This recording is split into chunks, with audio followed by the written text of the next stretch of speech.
Ça veut dire, ah, on a besoin surtout au sol, le Congo. Donc, là, c'est que Congo est à l'État. Parce que Congo est à l'État, mais on a ce qu'on rejoint. Ah, on a ce qu'on rejoint. On a ce qu'on a fait le rejoint. Nzambe n'a pas dit tour de Babel. Tour de Babel, les Alains nazis. Tour de Babel, c'est en Afrique. D'abord, d'où vient les mots Afrique?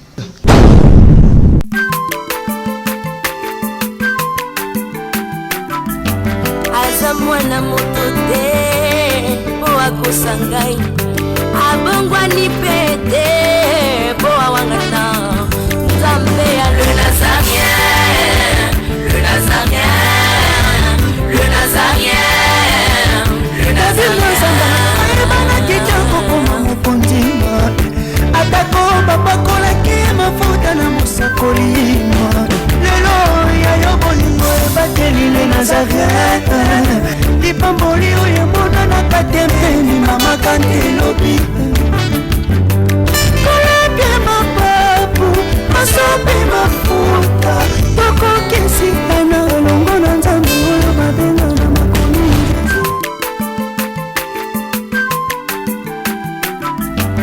Azamwana motote, boa kosangai.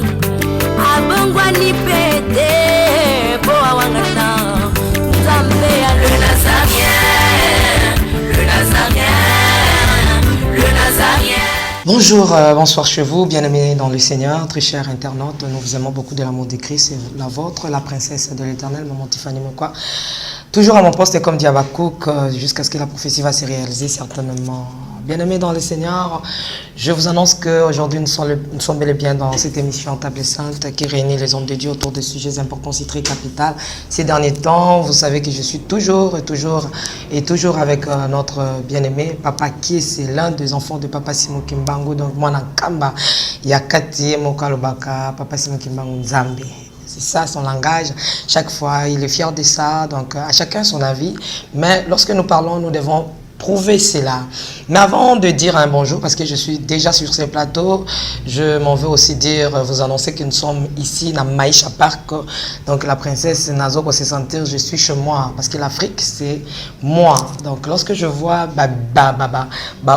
outiller na biso ya Afrique ba bikeko oizo la kisake et la ba koko na biso, moi je me sens à l'aise étant dans mon casquette il y a artiste musicienne donc chrétienne, ça me fait plaisir parce que j'aime l'Afrique, j'aime aussi tout ce qui est dans mon Afrique. Régie, balance-nous un cantique pour la gloire de notre roi, hein, et on se retrouve tout juste après. Le temps de la vérité est déjà arrivé. Token kaboy, toza kaboy, tomi mama kama kaboy. Jusqu'à ce que bah on dit ma bandimi, bah on dit maté, bah ça obligé de avant.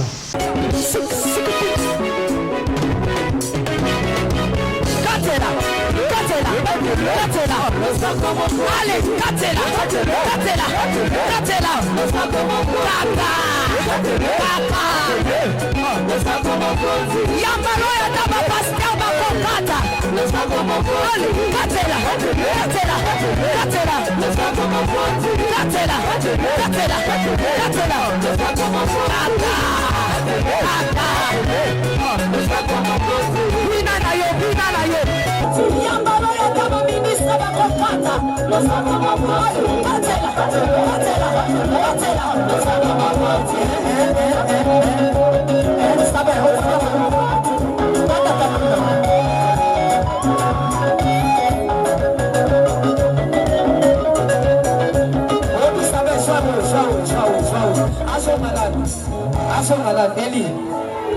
okay,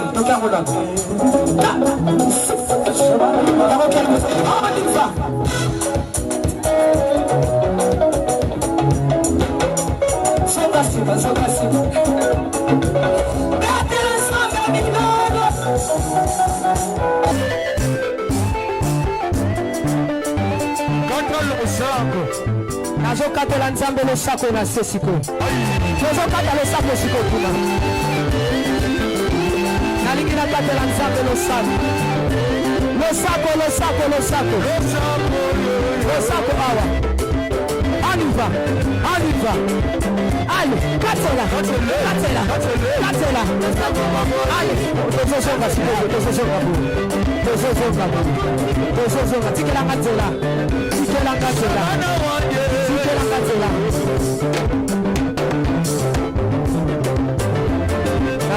S'il vous plaît,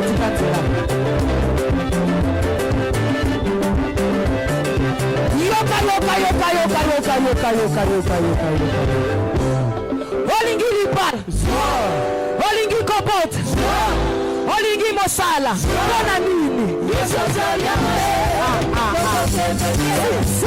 Merci de retour sur ce plateau. C'est quand il a fait plaisir énorme à celui qu'on appelle Papa Guy Labala depuis l'Afrique du Sud. Maman Lauriane aussi, Tiffany, Labala, Zoé, Obapi Sangandoyi. Que le Seigneur te bénisse. Pourquoi pas ma sœur, à moi-même, ma sœur unique, ma sœur chérie, Nekab depuis les Issa. Que le Seigneur te bénisse abondamment. Maman Bitiko Kile, maman chérie, que Dieu te bénisse. I love you so much. God bless. Maman Fouratabou, Nathalie Moussibou, maman générale, et aussi Capilos depuis l'Allemagne. Je disais au départ, je suis avec Papa Kiese, il est là sur ses plateaux. Mbote na yo Papa Kiese. Mbote maman Tiffany. Ok Nangola. Bon, Angola mboka na biso Angola dans Angola za place oyo bakoko na biso ba panzana ki place autour de Babel ezalaka. Tango ka tour de Babel, c'était en Angola. Ah, ok, c'est toi on a dit bien émission. Nous sommes juste au début hein. Tour de Babel c'est en Angola. Tour de Babel oh ya Angola to ya Bible. Tour de Babel il y a Bible. C'est en Angola. Nous démontrons en noir sur blanc. C'est en Angola. Tour de Babel oh penji salamaka Tour de Babel. Tour de Babel bango ba benga oh pasteur bateyaka. Mais bako na so banda benga ngo Tuka Congo. Hein? Tuka Congo. Ba mindele bazo ka langage ya Tuka. Bango ba tiango Tour. Donc c'est Tuka Congo. C'est ça. Ah bon maintenant.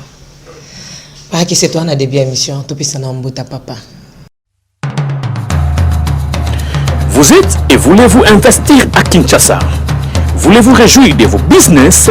L'opportunité à ne pas rater. Toronto City VIP à Maluku. Un des meilleurs endroits pour résider ou implanter votre business. À quelques minutes du fleuve Congo, le fleuve de nos ancêtres. Juste en face de la zone économique spéciale qui est le quartier commercial et industriel de Maluku. Waouh! Non loin du centre de ville Maluku, un quartier en pleine expansion, à quelques mètres du Macadam. Toronto City vous propose un terrain de 20 mètres sur 20 avec des bornes cadastrales.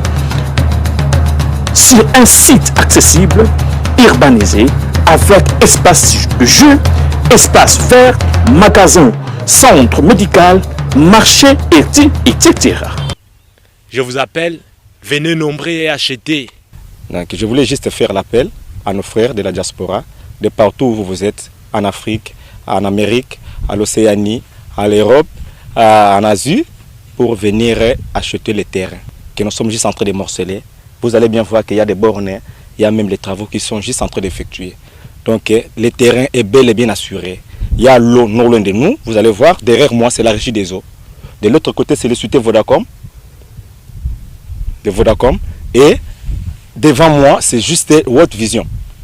Là où Vision Mondiale sont juste en train aussi à un projet de construire les maisons pour ces travailleurs. Donc voilà, nous sommes ici à Maluku.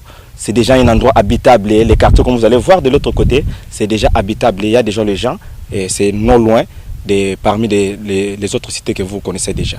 Donc je suis très fier de vous présenter ces produits qui n'est rien d'autre que, oui, nous achetons les voitures, nous achetons tout ce que nous pouvons avoir. Mais avoir une parcelle, c'est vraiment une très bonne chose.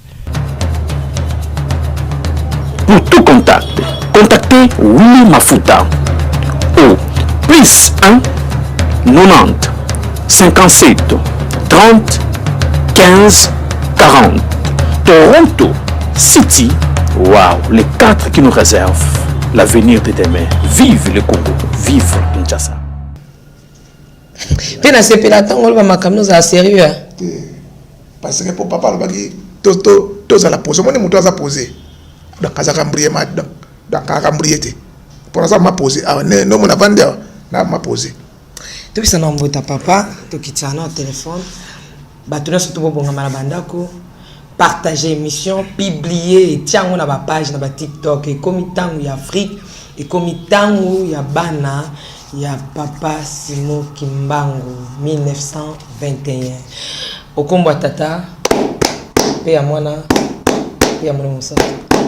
Ah bah c'est bien banda quoi papa qu'est-ce que ça kana te wana mbotiti. Omoni Papa Simo Kimbangu. Papa Simo Kimbangu na malamu asali biso. Mutu nyos pona banda ku batu ba pesa na kambote te. Mais tant que dans l'église atongo mutu no zo kambote. To telimisa papa kingandi to pese mbote. Même député dans la famille na zo kambote te mais so yana kamba no zo mbote chaque jour na tongo. To pesa papa kingandi mbote. Au zo mbote au zo ma 9 bord na kata nzoto na. Pour 9 wana c'est les 9 fruits de l'esprit. Pour ça 3 les a 3 fois 3 et puis sur 9 wana na Galates chapitre 5 22.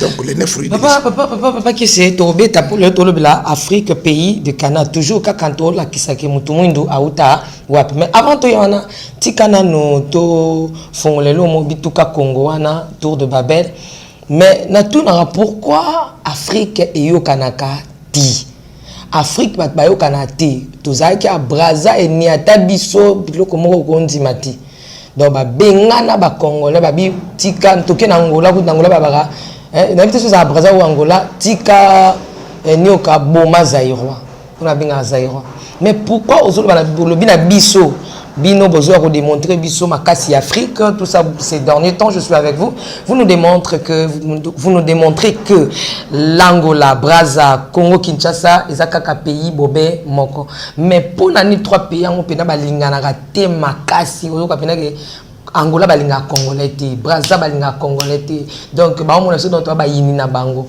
c'est dû à quoi qu'est-ce qui s'est passé ah makama mindele te ke mindele ne ba onyokola biso te moni il y a des peaux noires par accident izana ba mindele na nzoto abatu mwendo do basala ka makambo wana moni na ko biselo moko ndenge na pisaki la fois passée tata moko atikaka mwasi na yena zemi akasali 20 ans mwana wana pa kuti na université tango mwana wana bimi mukolo tata yaka balekana na nzela atuni ndenge nini bandi ko expliquer mwana parce que mwana na po comprendre que o tata na ye ko zwa temps po bande ko nende fo ba yebisa ye o mona so sali cadeau na mwana ya biba oyeba ote oyeba ote so sali cadeau o pesi mwana muke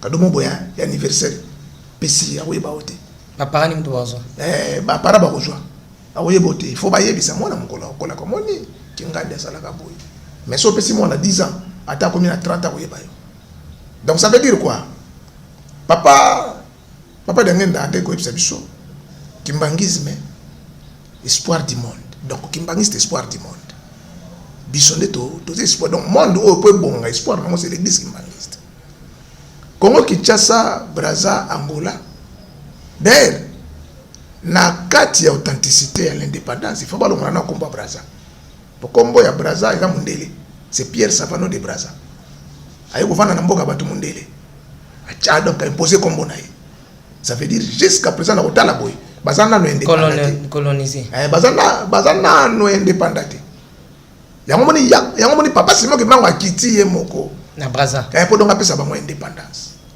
akiti na Brazza pour expliquer bango comment les bateaux bino bo mona kawana bango nde bazali espoir parce que babi Kinshasa miroir de l'église or que montu quel que soit la ta forme akola mukana ton fata miroir po bon c'est longi nae donc miroir yango et miroir wana yoka ka miroir c'est Papa Simo Kimbangu nde akiti wana donc pona ko talisa bango ndenge bino bozo bunda boza bandeko donc soit longo wana ye awa il faut kita Angola place oyo tour de Babel les alaki donc Tata Simo Kimbangu nzambe ya yeso soko du yango na Isaïe 35 verset 4 à 5 ayebisi batu bino batu boza troublé na mitema bozo banga boza la kimia nga moko na zoya donc nzambe alakaki ye moko azoya yango tongo mwana wana botamaki bapesaki mwana wana kombo ya Emmanuel ça veut dire nzambe ye moko ayaka na kati ya batu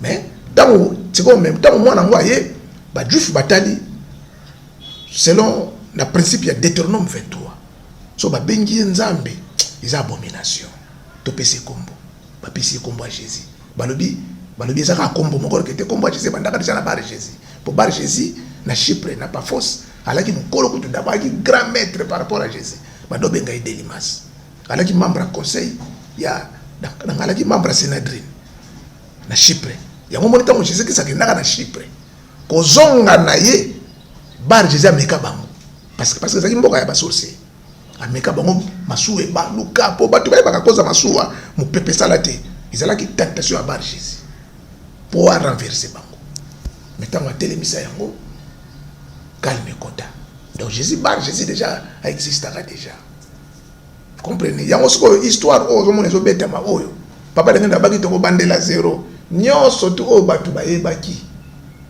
et donc tout ezaki ya faux siko po ya droite qui na ya gauche qui na droite ya droite qui ezongi na gauche ça veut dire évangile siko ebandi o ndeza leçon ya maître donc eza leçon là donc leçon ya maître qui est le maître c'est état Simon et l'on est au 5 ça tous les trois Congo et l'on est au 5 c'est commun tous les trois Congo Brazza Kinshasa Angola parce que auparavant parce que d'abord non le mot Angola vient de la reine Ngola.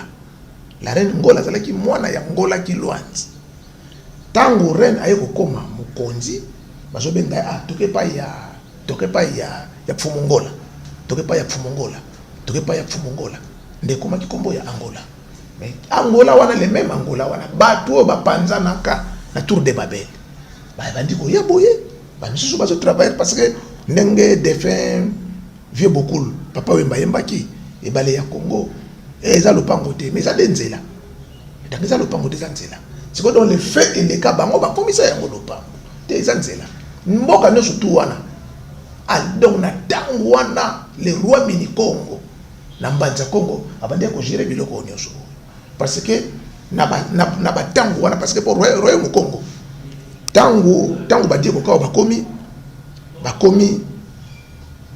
donc on a 1482 mais le royaume Congo existait déjà 350 ans avant Diego Kawaya avant Zingankouv donc le royaume Congo existait déjà 350 ans mais ce que l'histoire nous tout oyo il y a 350 ans wana nous avons déjà bouleversé qui bateau habiter il faut la vision salema ils ont le de beaucoup de genre la vision échappé Daniel Aye avant de révéler vision de Nezalaki parce que si on a à partir de wana mutu mwindu a perdu qui déjà nature na ye mutu mwindu a perdu qui déjà ba ingrédients ça veut dire lambi ma deshu zanga tomate ezanga matungula tokisi yango kaka ça veut dire que maintenant tata Simon qui m'a habité bachaka tomate bachaka matungulu bachaka ndembi bachaka ail ça veut dire donc tata Simon qui m'a yena ba ingrédients o ezanga ki na kati ba biloko wana parce que mutu mwindu amimona ki lokola zaki inférieur orkete Congo Kinshasa Brazza Angola parce que nzungu il faut tellement likolo ya mabanga misato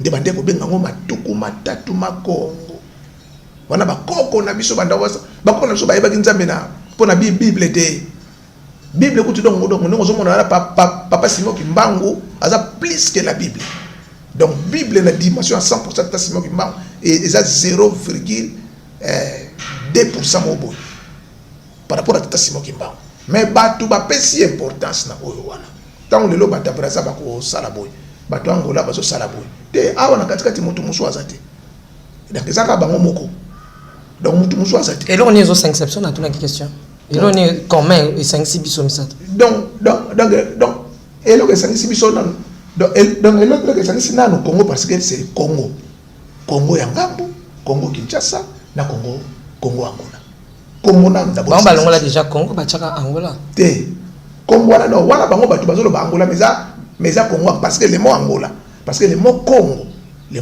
euti na roi bande ko benga le roi mini Congo e bande ki na nguna ba oyo baza batu ya Congo rayon o nous surtout bande ko benga ngo batu ya Congo pour le mot Congo vient du roi mini Congo ba bengi bango batu ya Congo vous comprenez donc Congo na no mutesangisi biso avant to yana no na makambo etali esprit nini mais Congo de sangisi biso tenga na luka ndipilo wana lobi bino ne sangisi biso Congo de sangisi biso Congo ya Congo parce que pour na Congo Brazza Mais on dit que sur total net na Congo Brazza, tu agis comme moi mukendenge moko na ba. Mais na ba Angola pe na différence bo keseni ezali.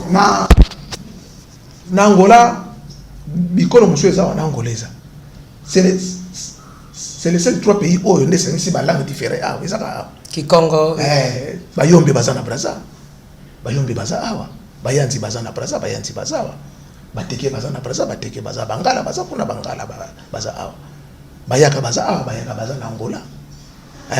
Bazombo baza awa, bazombo baza kuna.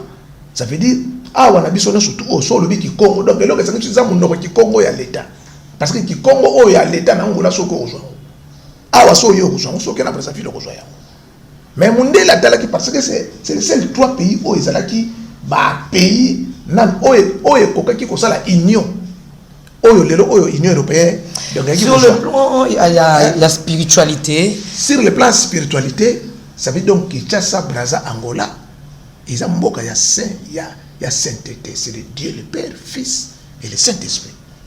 Donc Satan ande a une idéologie na ye pour na kolakisa ke biso na bango tozana ba conflit mais conflit ezati. Mais ceux qui wana des images sataniques, mais conflit ezati. Olelo sur le plan de totalement au Congo que Congo Brazza na sur le plan il y a kozwa biloko ba paya il y a ba paya ba komi moi likolo na Italie pharmaçonnique donc baza un peu likolo ezalité parce que papa Simon Kimbangu atikaki bango tamulai nde bakoti bikota kota parce que Brazza vraiment ekomi penza na science makasi ma bé vraiment écoute même comment qui chasse ces animaux il y a Brazza vraiment comme si taux est un peu élevé c'est dû à quoi omoni na ko biso elo moko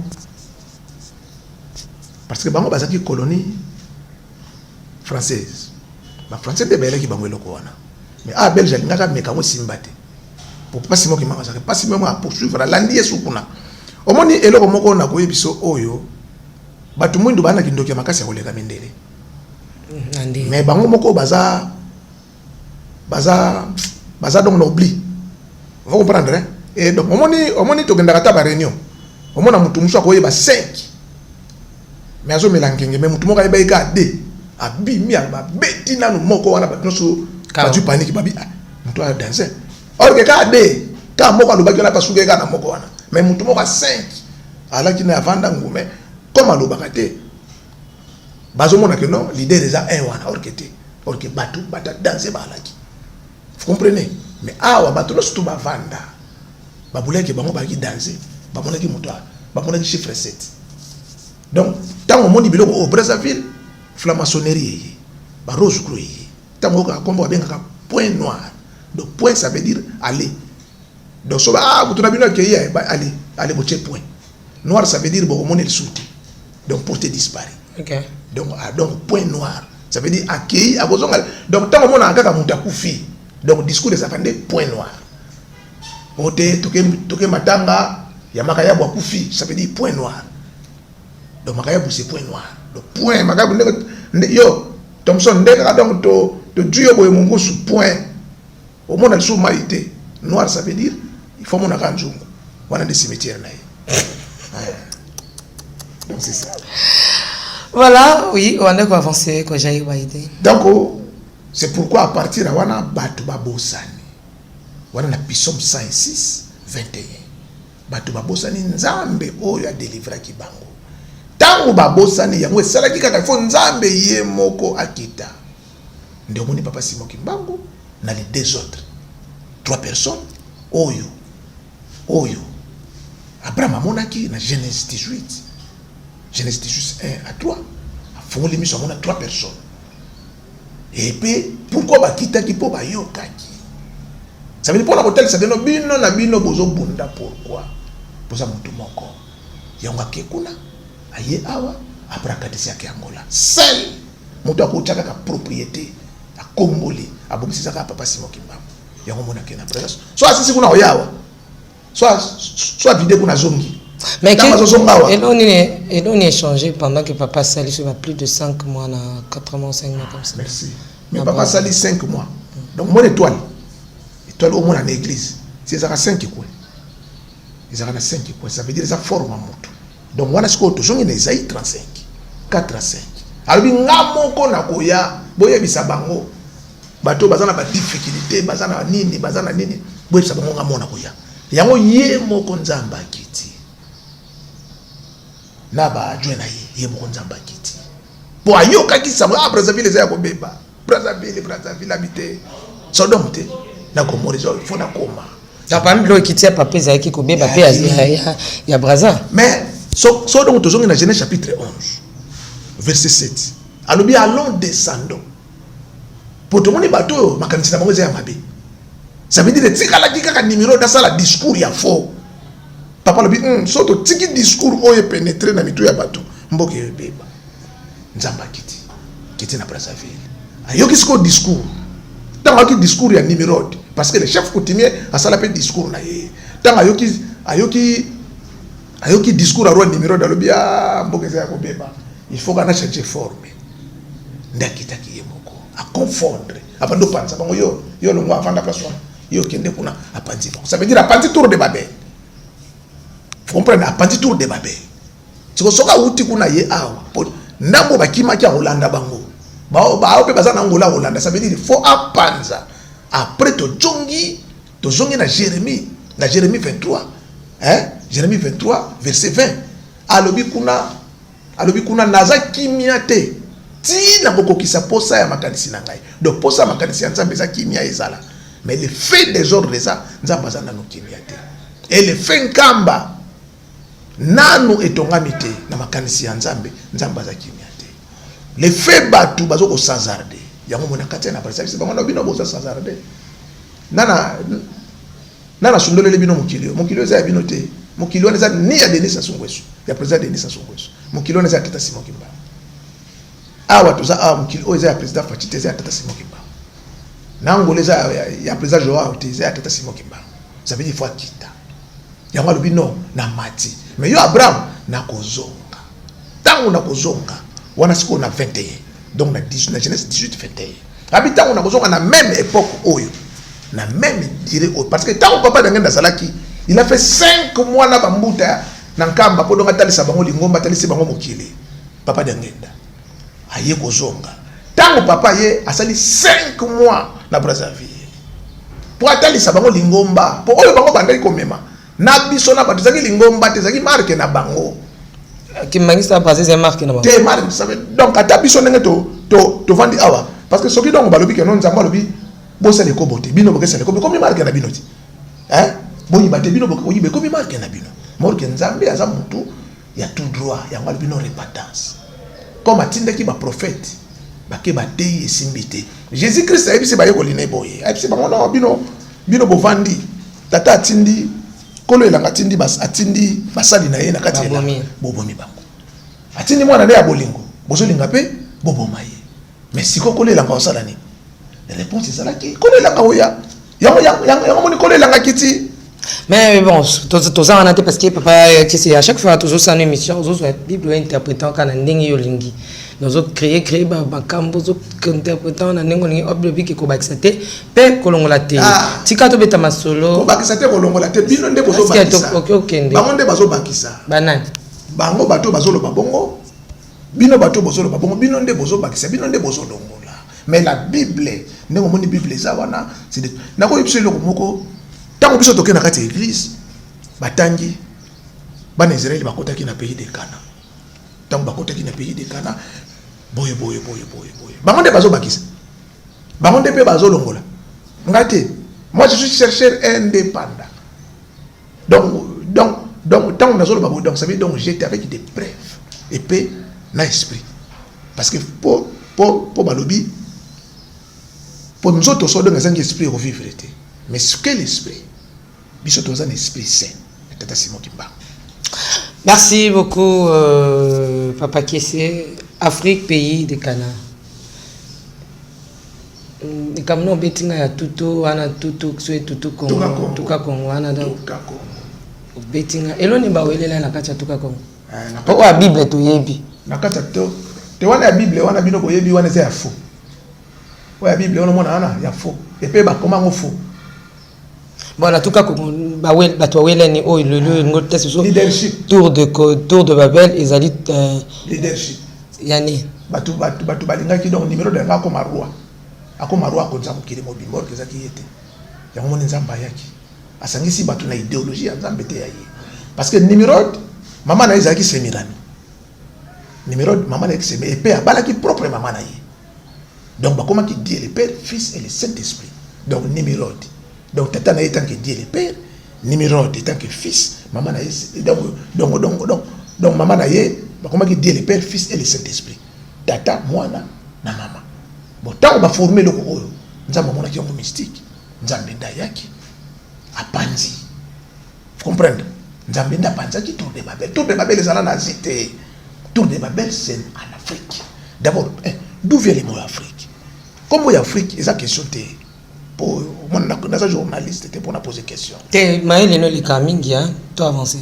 merci c'est peli elle on a commission te mais donc solo ba makambo eza solo bi lokuta wana solo bi mabobuki lokuta ngana solo ba oyo ils ont comment tata simo ke mangepeta tata simo ke mangazo lokomo na ye parce que bisoté c'est tata simo ke place na obi ke bat balinga landa be mission na mais parce que comment bête ndi bat mabaku à chaque fois papa simo ke mango mais papa simo ke mangazo lokomo na papa simo ke Daniel chapitre 12 to beta na Daniel chapitre Afrique mais quand tu place wana Daniel chapitre 12 verset 10 plusieurs seront purifiés blanchis et les méchants feront le mal, mais aucun des méchants comprendra. Donc, les méchants, mon côté, tout, au monde, dans la carte de baby, bilogo, à mon lili, là, ta linette, à comprendre l'évangile. Donc, l'évangile, la c'est la leçon à maître. Qui est le maître? C'était Simon Kimba. Afrique, pays des Cana. Le mot Afrique est né dans le 14e siècle, à partir de Vestipicien. Vestipicien, c'était un marchand italien. Né Combo wana à partir du 14e 15e siècle mais 12e kuna tout comme Afrique za quitté bande ko benga ngo pays de Kushi mwana ya Nimrod et Kushi tata ya Nimrod Kushi mwana ya Kami mwana Noé mais siko batu balobi c'était l'asiatique to junka na kata Bible na bango wana balobi na Psaume 78 51 nzamba balobi na ko frapper tous les premiers nés na kati Égypte na libota ya Kami donc ça veut dire Kami azala ki Égypte et Kami wana mwasi na nani mwasi na Égypte tous wana Égypte donc Égypte wana azala ki mwana ya bana ya Kaye vous comprenez comme wana ya Afrique eye ko apparaître na ba mindele hein po bande ko benga ngo Afrique de pe bande ko kumango AF hein W hein Afrique WRI bandako makombo wana bongo mais ce que tant ba ko la pays de couche batali non soto révéler que ça pays de couche iko bimake fleuve pichon et traversa ki awa balobi fleuve wana nde bandaki na mutu ya mboka esukaki na makolo na yango c'est le fleuve Congo et bandi wana luala ba partir à kisangani na ligne équatoriale changer Congo fleuve Congo et ko kitati na c'est suki a batali so donc to lobi eloko oyo boye e ko simba te il faut ça veut dire il faut scroquer l'histoire donc batu wana ba scroquer donc ba mindele ba scroquer l'histoire tangu ndonzo olemvo a osala mariage kutimi les premiers chrétiens protestants tangu osala mariage na ngombe lu tete deva ba mindele alata kazaka pembe ba mindele ba bité yoko kiko lata bilamba na biso te faut lata bilamba ya coutume na bino ça veut dire faut zonge l'authenticité ndoza olemvo asala mariage na rafia mais na ordre ba mindele asala mariage na rafia ça veut dire faut batu bazonga l'Afrique pays de Cana car les Canadiens ce sont des Africains basa ba mindele te wana l'histoire na lokuta papa de ngenda na centre d'accueil na matoi te muto betelanga lisola lokuta nga na beta ka biloko mingi na yoka na mona parce que nga na moni papa de ngenda na botani na papa de ngenda papa de ngenda simbinga apesi kombo ça veut dire akotsa pe hindu ça veut dire donc ça veut dire atika plan awa atika bor moko awa alobi atuni biso question Moïse abotamaki na 4e génération te na 3e génération bongo makamno so lekaki na première génération na deuxième yango wana bakoma na Bible réponse ezalaki te c'est que falsification place wana na kateza Donc c'est que ma vérité matata isa. Na Bible ba biso Moïse na nombre chapitre na nombre 13-17. Balobi Moïse a tindi bana Israël. Ba kende kotala pays de Canaan. Wana partir du désert de Sahara. Partir Éthiopie wana. Pour place où Abraham akunda ki Sahara. Ba benyo désert de Sahara. À partir du désert de Sahara d'Éthiopie tindi bana Israël ba kende kotala terre promise na pays le plus montagneux. Or qu'en Afrique, le pays le plus montagneux c'est wapi. Tu es déjà dans l'Est. Vous comprenez? Mais tant que ban Israël ba yaka kotala terre promise, kendo tanga ngona nombre chapitre nombre 13. Tanga nombre 13 mobimba. Tant que ban Israël ba kenda Moïse atikala na Aaron atikala na Miriam. Na nakataka bango mai. Mutakataka bango mai te ba kenda bango moko. Parce que Josué nani nani Caleb azalaki Cananéen Caleb azalaki Kénésien mwana ya Kena alaki mutakena ya Kenya yenda azalaka éclairer parce que soko komi na place nenge toye awa songa na lobi ke non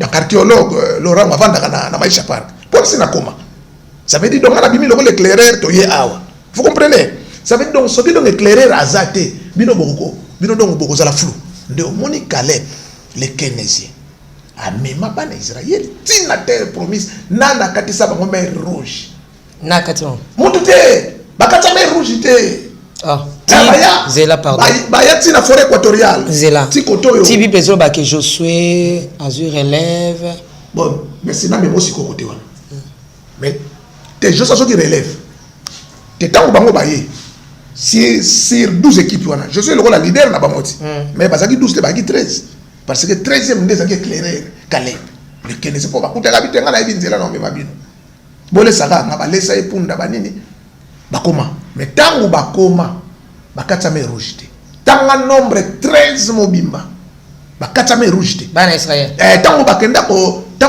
tala terre promise bakatsa me rouge te tanga nombre 13 mobimba bakatsa me rouge te et bakuta kanana grande forêt ya kosakana te bakuta forêt ya terre batikala bakuta forêt mais Zela na tango bazongi Zela bauti Égypte ba Cananéen bauta ke Égypte tango longo Égypte ba Cananéen te bana Israël bazokende Cana voilà bakomi na terre promise te bakomi na désert de Sahara na contre oyo Abraham asombaka epai ya baeti place ya Abraham akundaki mwasi na place Abraham akundaki Sara asombaka ngo wapi asombaka ngo epai ya Éthiopie na Afrique donc Sarah kundama Sarah kundama na Afrique donc na partie Éthiopie Abraham akundama na Afrique Abraham akundama Joseph alobi boye na Isaïe 50 alobi papa tikaki consigne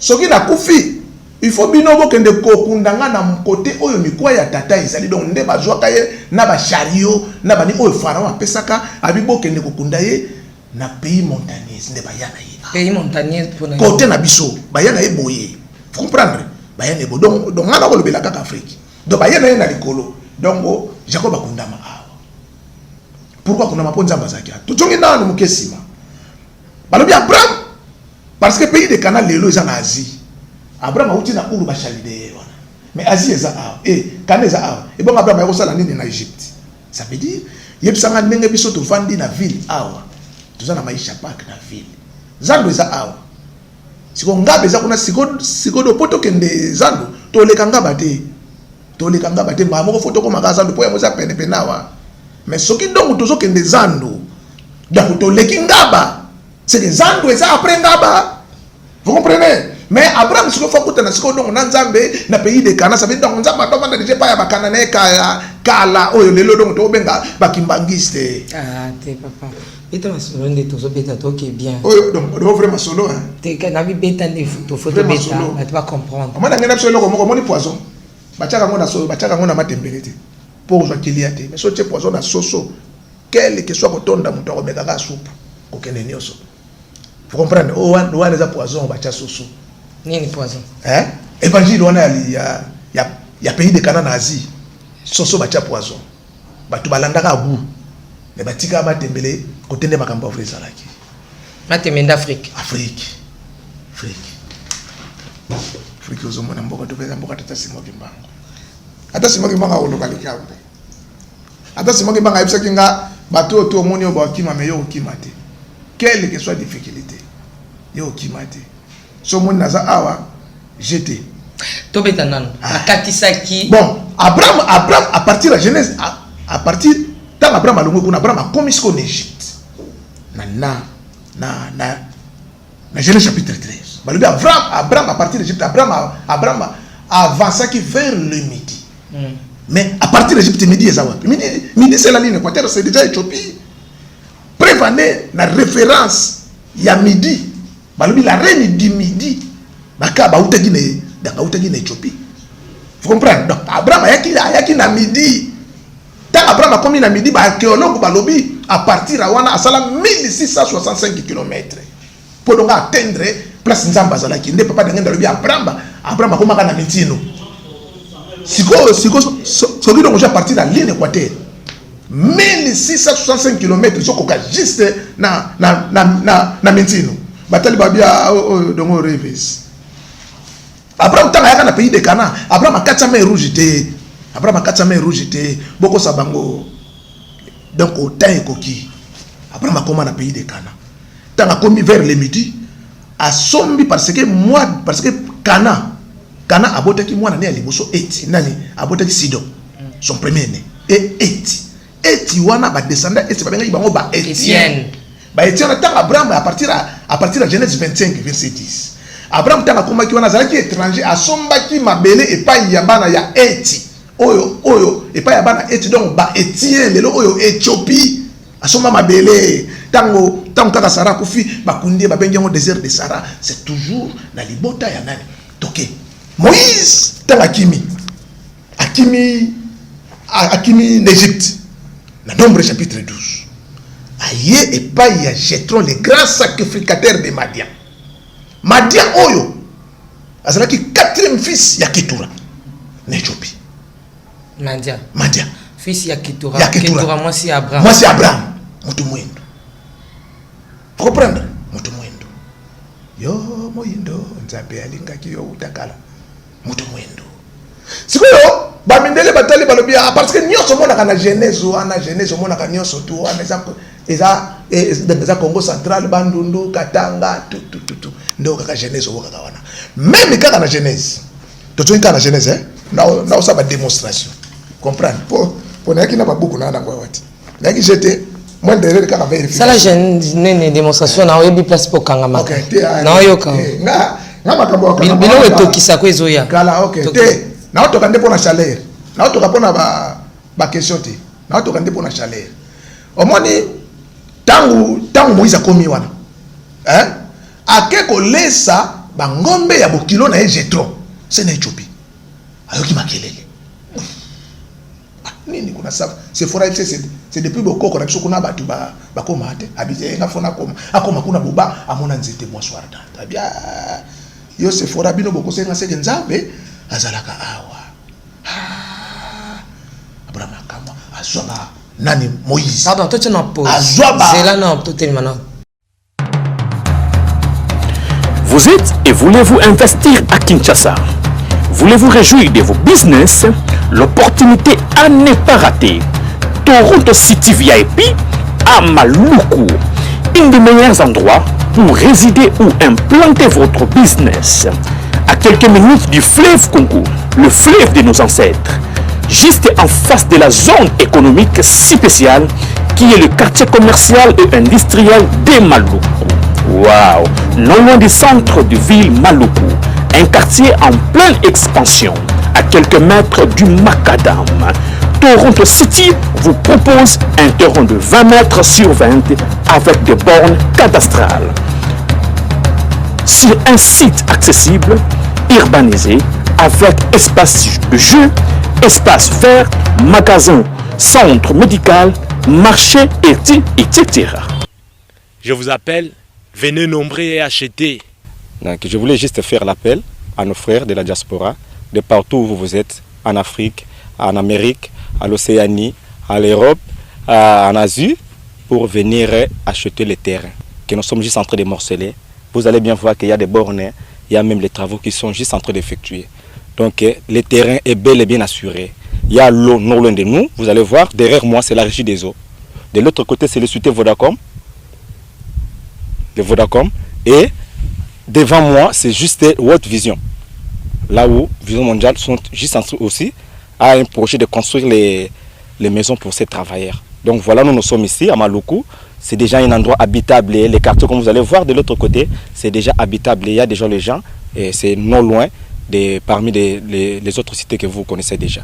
Donc je suis très fier de vous présenter ces produits qui n'est rien d'autre que, oui, nous achetons les voitures, nous achetons tout ce que nous pouvons avoir. Mais avoir une parcelle, c'est vraiment une très bonne chose.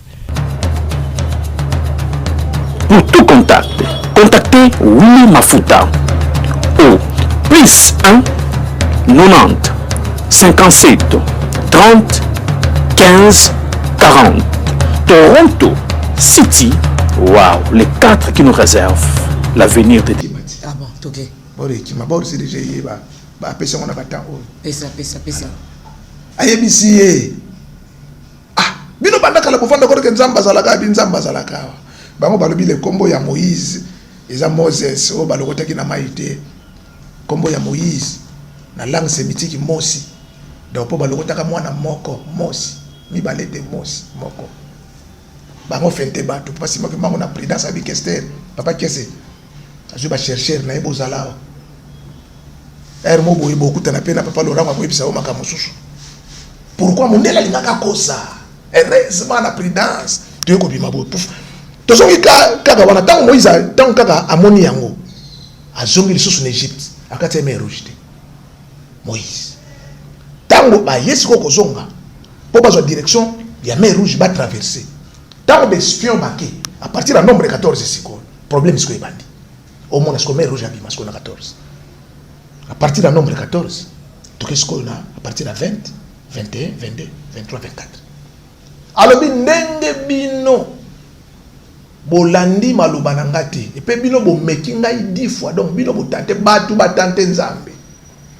Batu batante nzambe. Batu zo mona o mona ba terrible. Pas na problème. Ndenge bino bo tante ngai 10 fois. Bokokota lisusu na mboka na lakaki batata na binote. À part na kokotisa, et comme ce qu'on a fitir. Ça veut dire fitir, ce qu'on ne faut pas en Israël, pas kota sikoyo. Il faut ce qu'on baille en kamba. C'est pas pour rien. Moni bazoki drapeau, baye kotika na kamba. C'est pas pour rien.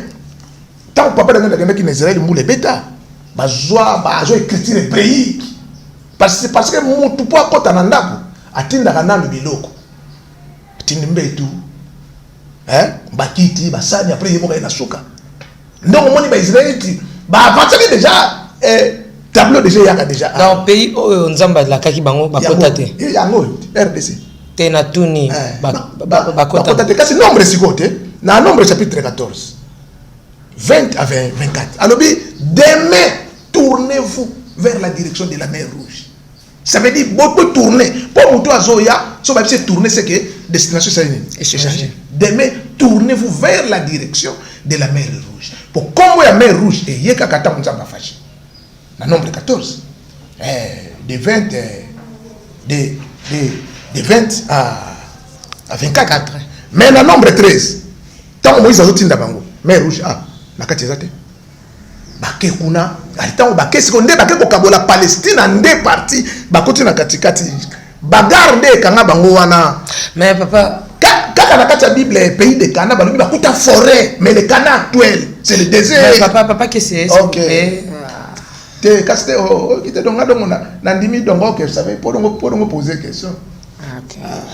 Papa que c'est ozokumisa Afrique, ozolobela likambo ta l'Afrique, ozopesa tout ça ko convaincre batka ndingo mesana ko convaincre nde yo mobenga idéologie.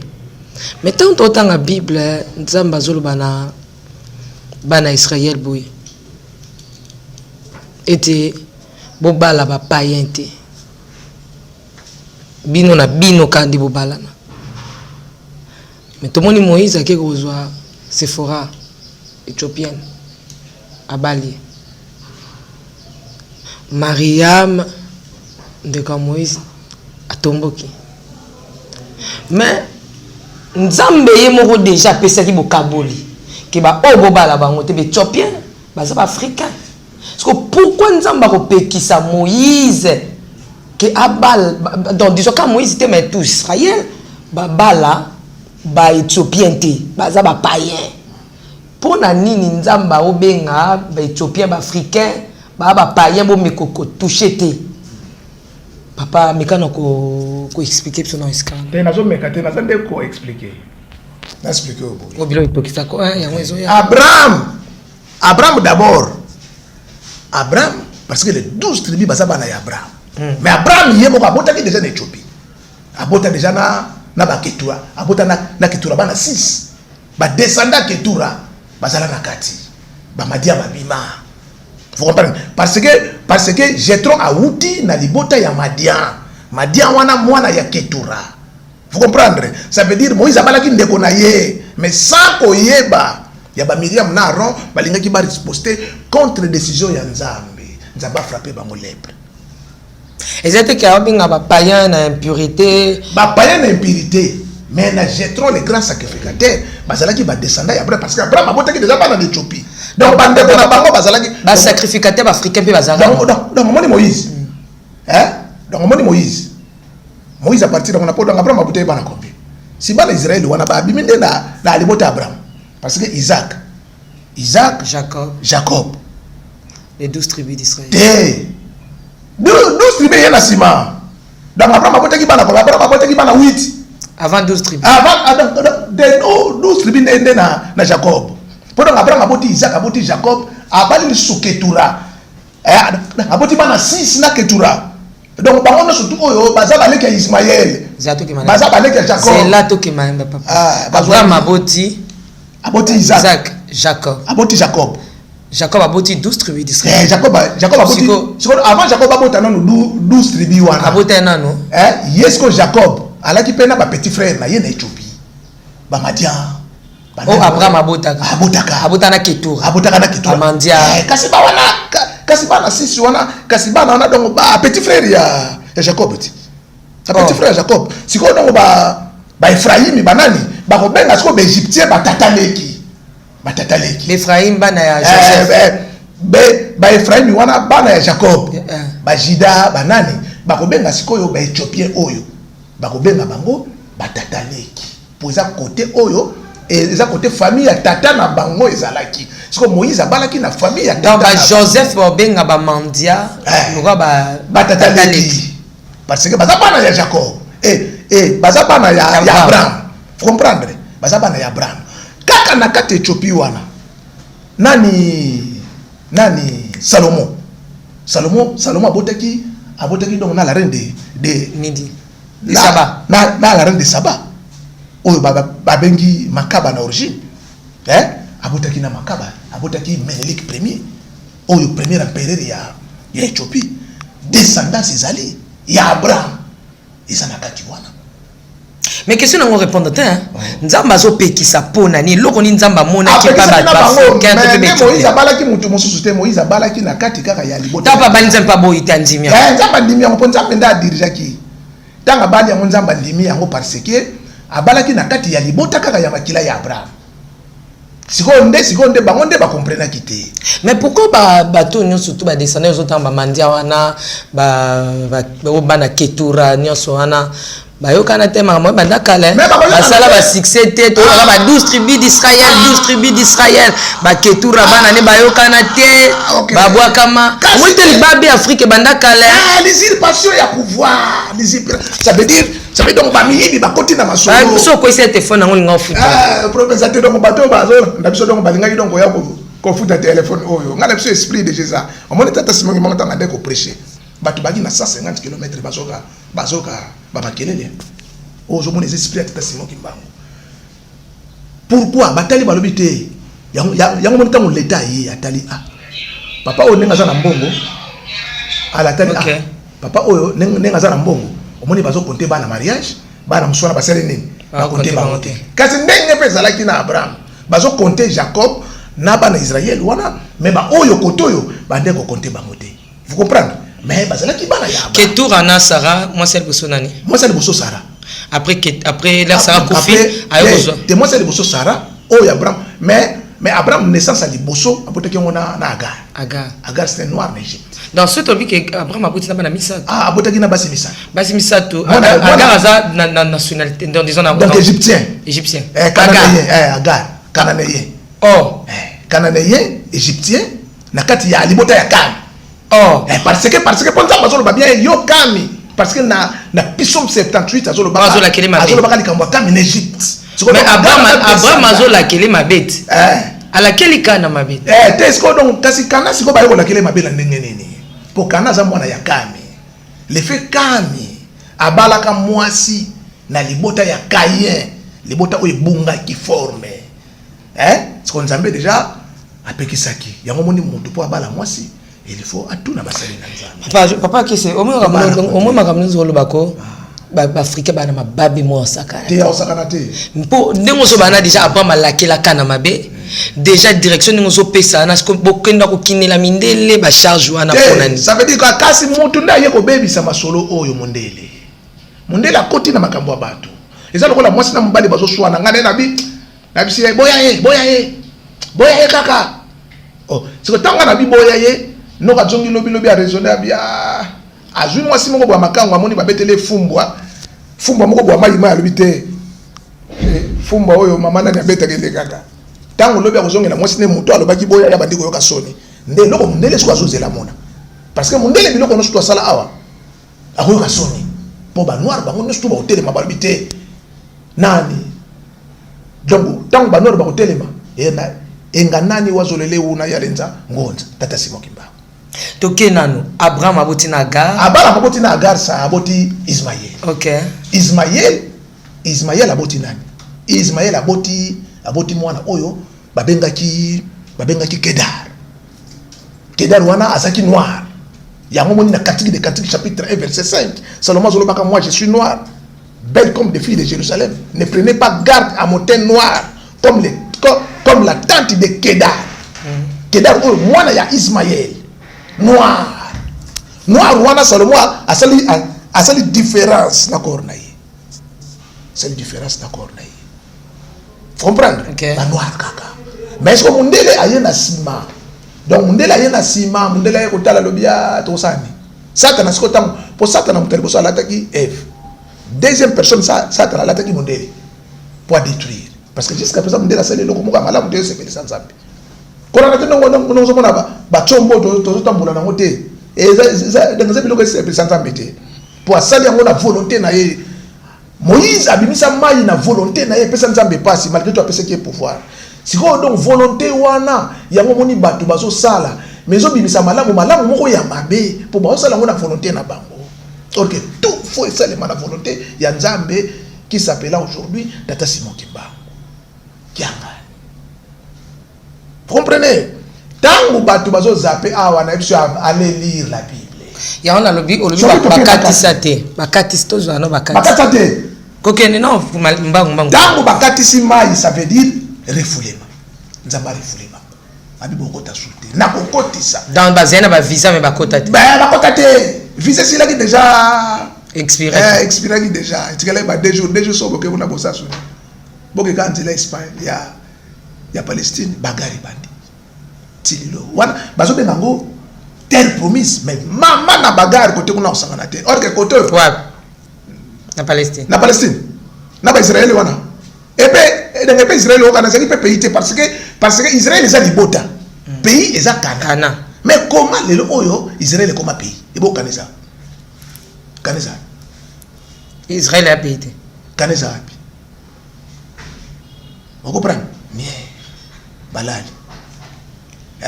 Bokara biso to bokara crime ko bango kuna balali biso awa cringe vous comprenez ça veut dire banga bazaya kolala papa tanga na lobi boye bakutuna tangu nini bino botonga kinkamba to kopesa bango réponse tangu bino bobandaki kolala yango moni to yemba nzembo moko na église ya Nzambe parce que il n'y a qu'une seule église ya Nzambe c'est l'église kimbangiste place Nzamba pe mina batune na bakester omona ba yemba nzembo bozali kolala mingi ye bozali kolala mingi bola mokana pongi mobembo yebelemi totambolaki mosika tokomi na epemelo bwatu mosopanaka na libongo ye bana banga bwatu bosopanaka na libongo ye frère mokili mozali koningana kasi bino bososoli te nabateli bino na mopepe kasi mbula bomibatela mbula yo mbatemela wa mbula Surtout bakoti te suite cause. Bakota te ti lelo o bazozela bakota. Bakota kana baya awa bamona nzambe. Il faut baya awa bamona nzambe. Et puis bazaki prudent Israël. Il faut baya awa bamona nzambe. Bazalaki prudent nde écriture ya po symbole na bango. Kanezaki ah. Kana yango yo. C'est la terre promise. Mais yo lobi. C'est le premier pays nzambe tant quand nzambe dit ko créer. Tozonga nano na Jésus qui sabotami na Israël. Oyo bino bozo benga soi-disant pays de Canaan. Abotami kuna. MC Bayuda boro ekolongwe kozonga. Na Jean chapitre 17 verset 1 à 5. Abi père, les revenus tant ekoki glorifier ton fils afin que ton fils te glorifie. Na oyo pesa kinga na sala. Maintenant, toi père, glorifie-moi auprès de toi. Place où tozala ki avant que le monde fît. Zongi sanga kuna tozala ki. Nda zonga awa corps na etili za na nkamba. Tililo corps Jésus.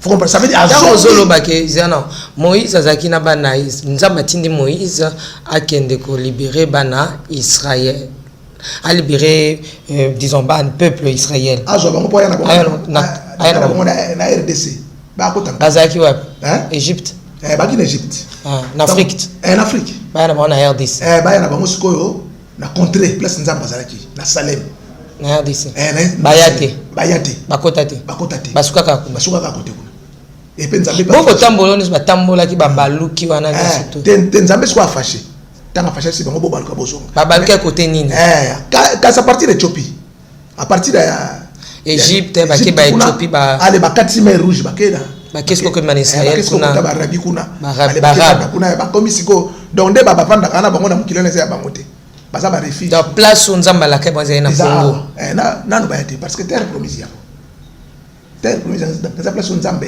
a promettre batu yango mona lobina na Zacharie chapitre 8 obi ko betsa bat mabaku te bazo beta mabaku nazo beta mabaku te mais bazo beta mabaku po ba comprendre te bazonga kaka na Daniel chapitre 12 verset 10 à 11 ils feront le mal mais aucun des méchants ne comprendrait ba évangile pour de moi ça leçon à mettre o ça leçon mais on ça l'introduction à leçon na tout na ce que Moïse a utaki na tribune Moïse a utaki na Lévi a utaki na tribu ya ba lévitique place au banganga nzambe bazobima omoni lelo omoni désordre omoni bord musoni ngozwa yo zo bimsaka biloko kaka moi maïl na classe bimsa professeur ka ba omoni bord bimia ça veut dire que ngo betsa siko ba tusuli bako mutu akoko sala nganga nzambe te so akomi kimbangiste te monsieur Katan kasi monsieur to balira ba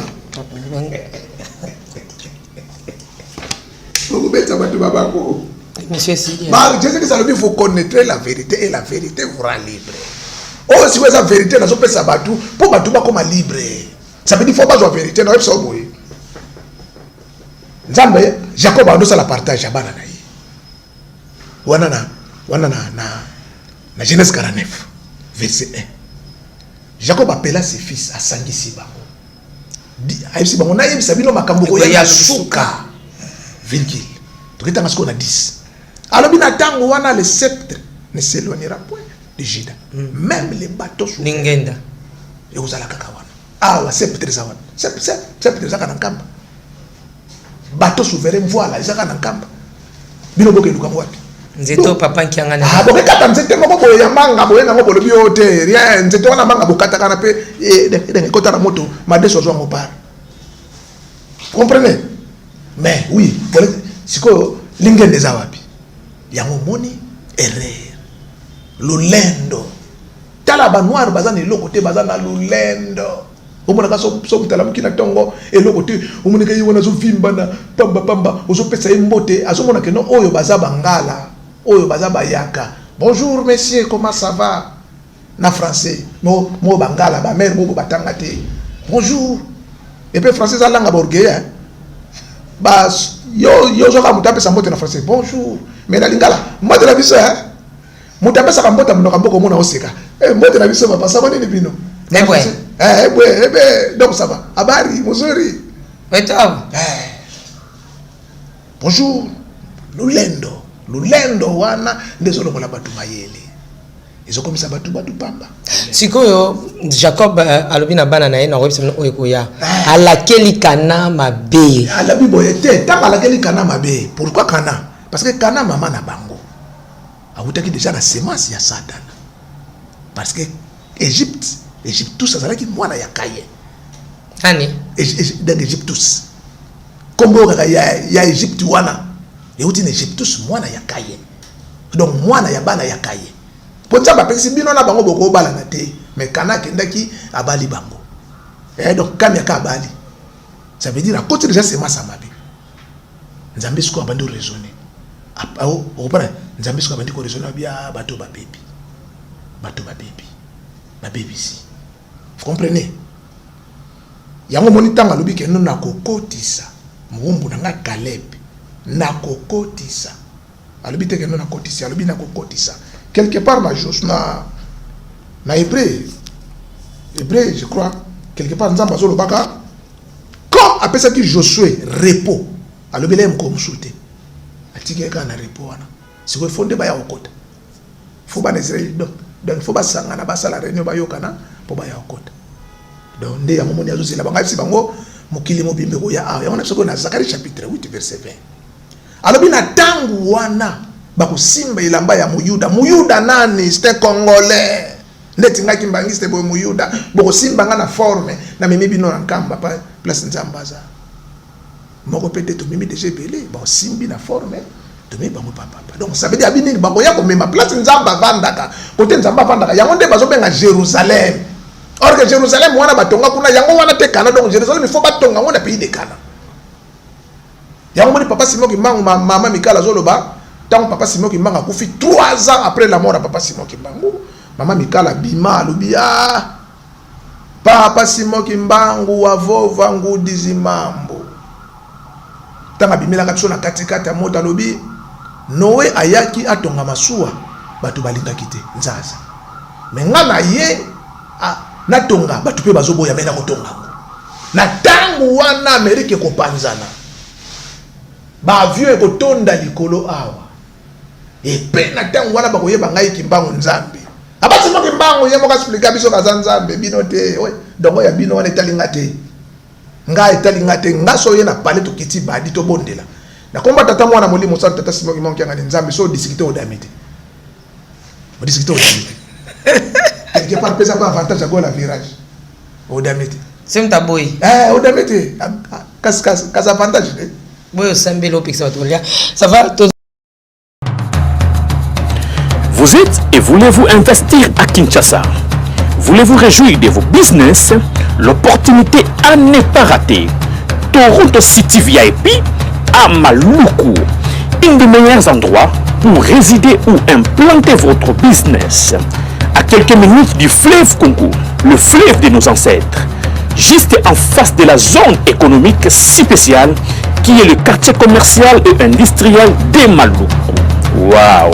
Non loin du centre de ville Maluku, un quartier en pleine expansion, à quelques mètres du Macadam. Toronto City vous propose un terrain de 20 mètres sur 20 avec des bornes cadastrales. Sur un site accessible, urbanisé, avec espace de jeu, espace vert, magasin, centre médical, marché, etc. Je vous appelle, venez nombrer et acheter. Donc, je voulais juste faire l'appel à nos frères de la diaspora, de partout où vous êtes, en Afrique, en Amérique, à l'Océanie, à l'Europe, en Asie, pour venir acheter les terrains que nous sommes juste en train de morceler. Vous allez bien voir qu'il y a des bornes, il y a même les travaux qui sont juste en train d'effectuer. Donc le terrain est bel et bien assuré. Il y a l'eau non loin de nous, vous allez voir, derrière moi c'est la régie des eaux. De l'autre côté c'est le société Vodacom. De Vodacom. Et devant moi c'est juste World Vision. Là où Vision Mondiale sont juste en dessous aussi, a un projet de construire les maisons pour ces travailleurs. Donc voilà, nous sommes ici à Maluku. c'est déjà un endroit habitable. Et les quartiers, comme vous allez voir de l'autre côté, c'est déjà habitable. Il y a déjà les gens, et c'est non loin parmi les autres cités que vous connaissez déjà. Donc je suis très fier de vous présenter ces produits qui n'est rien d'autre que, oui, nous achetons les voitures, nous achetons tout ce que nous pouvons avoir. Mais avoir une parcelle, c'est vraiment une très bonne chose. Pour tout contact, contactez Willy Mafuta au +1 90 57 30 15 40. Toronto City, waouh, les 4 qui nous réservent l'avenir de demain. Vive le Congo, vive Kinshasa.